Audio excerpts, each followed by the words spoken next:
Bentornati a Pianura a Tavola. Adesso siamo in aprile, quindi è il mese ideale per fare i risotti con gli asparagi. Questi sono asparagi verdi, la nostra zona, come tu ben sai, è ricca di produttori.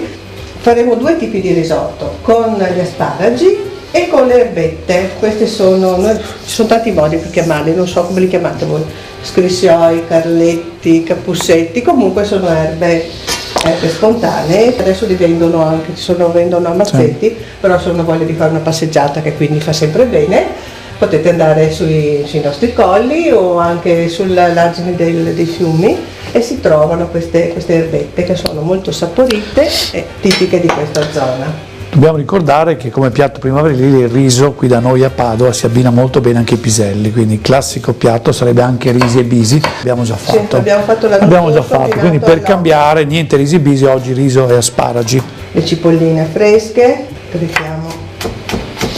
Dobbiamo dire due parole sull'asparago, che è una verdura molto interessante, molto antica, ha un buon contenuto in vitamine, soprattutto vitamina C e vitamina A, quindi molto importante per gli occhi, ha un basso contenuto di calorie, ma come tutte le verdure, e ha anche una importante azione diuretica legata alla sparagina, per cui diciamo l'asparago aiuta a liberare il corpo dai liquidi in eccesso, è un diuretico naturale.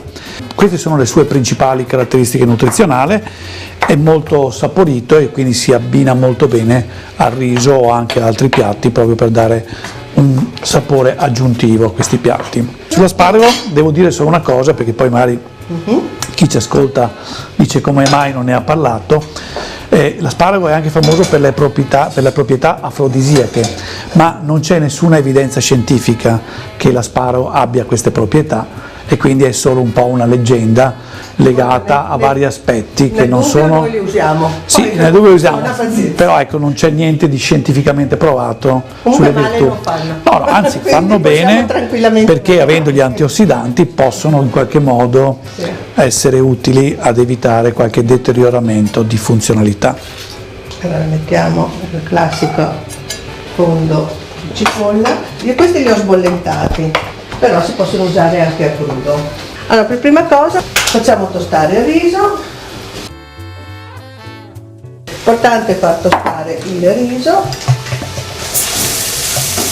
per mantenere... Ecco, io qui devo approfittare del momento della preparazione per dire due parole sul riso, perché tantissime persone mi chiedono come mai noi nelle diete non diamo il riso.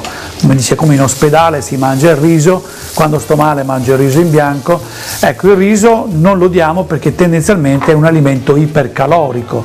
Adesso Roberta ha fatto vedere che una brava cuoca deve tostare il riso.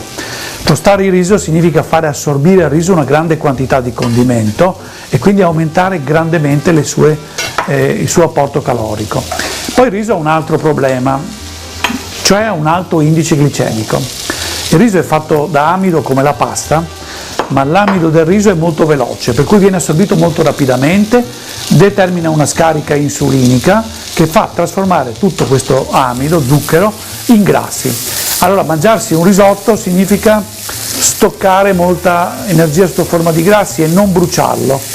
Mangiare un piatto di pasta invece significa assorbire questo zucchero molto lentamente e avere modo di bruciarlo. Allora, tutto questo ve lo dico perché un risotto 2 alla settimana ci può stare, ma mangiare riso tutti i giorni, secondo noi nutrizionisti, non è consigliato, proprio per questi due motivi: alto indice glicemico e tostatura del riso, cioè il riso assorbe molti grassi.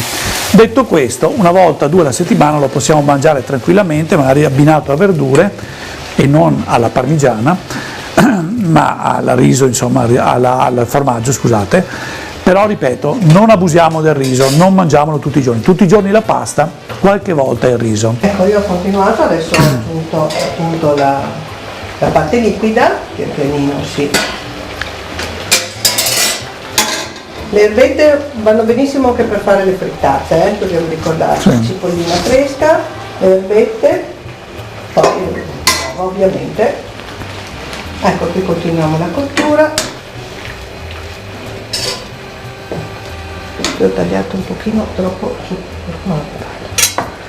Teniamo un pochino di prezzemolo per la decorazione, le punte le ho passate appena appena nel burro. Scusa. Si può fare? Dai, ogni tanto. Poi ne mettiamo solo qualcuna e le uniamo alla fine, altrimenti poi si spapolano naturalmente. Qualcuna la teniamo anche per decorazione.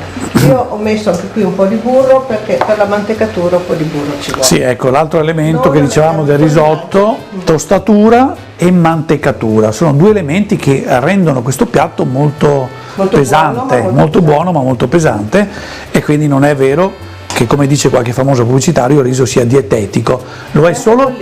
No, lo è solo perché non contiene glutine. Ecco, chi ha la celiachia può mangiare tranquillamente il riso perché non ha glutine, e in questo senso è dietetico, ma solo in questo senso. Per il resto il riso è un alimento importante che ha un suo peso calorico elevato.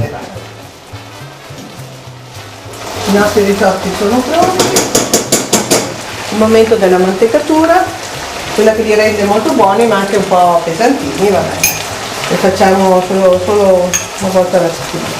Guarda, mettiamo anche poco, così, poi lo spengo tutto.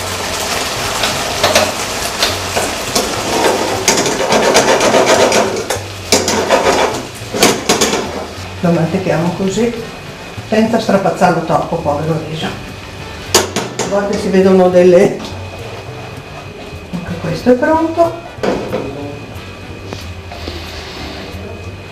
Ecco, allora ci dobbiamo ricordare e ci corre l'obbligo di ricordare quant'è il valore energetico di questi piatti, proprio per far capire la differenza, per esempio, con quelli che abbiamo visto il mese scorso, i gnocchi. Allora, un piatto di gnocchi 200-220 calorie, 230 calorie, un piatto di risotto 500-550 calorie. E voi capite che è una differenza importante, siamo quasi al doppio rispetto agli gnocchi che abbiamo visto il mese scorso. La pasta si colloca un po' in mezzo, dai 300 o in su a seconda del condimento. Quindi certamente il riso è un alimento interessante, ma non è dietetico, contrariamente a quello che si crede. Questa veramente è un'opinione molto diffusa nella gente: mangiare riso è dieta. No, non è così. Allora, io poi ho frullato con un pochino di cottura degli asparagi, ho fatto una piccola base cremosa che non sta male, un filino d'olio, poco, mettiamo il risotto. Anche qui vedi, non ho fatto, una volta mi ricordo il risotto di asparagi, si tagliavano gli asparagi a crudo, poi si facevano rosolare a lungo con olio, burro, quindi veniva anche pesantino. Invece adesso abbiamo scoperto che il sapore non è tanto dei grassi quanto degli alimenti, quindi se gli asparagi sono buoni, anzi più mantengono, secondo me, la loro quasi crudezza, diciamo, no? Questi, quindi non spappolarli ma lasciarli abbastanza croccanti, sono anche più piacevoli. Mettiamo per decorazione un paio di... puliamo per bene il piatto, e questi sono i nostri due risotti. Quindi il risotto con le verdure, gli asparagi e le erbette di carpo. Bene, anche per oggi abbiamo finito. Ecco, questa è la nostra proposta per aprile. Aprile è proprio il momento in cui la natura veramente si prepara già in marzo, però in aprile c'è l'esplosione, quindi tutte queste erbe, quindi la rucola, l'erba cipollina, le cipolle novelli, i peperoni, tutte le nostre verdure per un pranzo, diciamo, un pochino diverso pure nella nostra tradizione, quindi non abbandonare la tradizione ma usare dei metodi di cottura più veloci, più adatti al nostro tempo. Grazie della vostra attenzione, alla prossima. Arrivederci.